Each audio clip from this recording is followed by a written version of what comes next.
Kaya lahat ng connection namin online ay blinak ko para makamove on na din ako at makalimutan ko na siya. Tapos simula noon ay nagpractice ako ng mga assassin hero para mapatunayan ko sa ex ko na ang tank user ay kayang maging malakas na core user.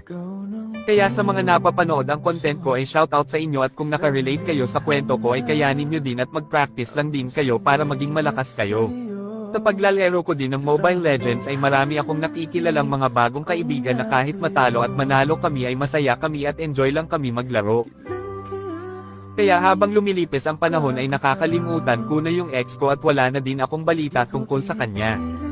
Kaya sa mga may kaduo dyan ay stay strong sa inyo at sana hindi kayo magaya sa akin na iniwan na lang at hindi man lang nag-usap personal.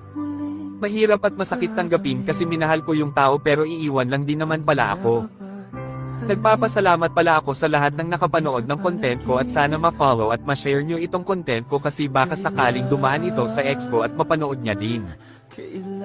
Sana din pala guys ay matulungan nyo ako mag 100,000 followers dito sa FB page ko kasi yung ang goal ko bago magbagong taon. Tapos graduation at birthday gift nyo na din sa akin kapag na-reach natin at huwag kayo mag-alala kasi kapag na-reach natin ang goal natin ay may gift din ako sa inyo. Kaya sa mga nakapanood nitong content ko ay comment nyo na din sa comment section yung gusto nyong epic skins at bakit ko kayo bibigyan.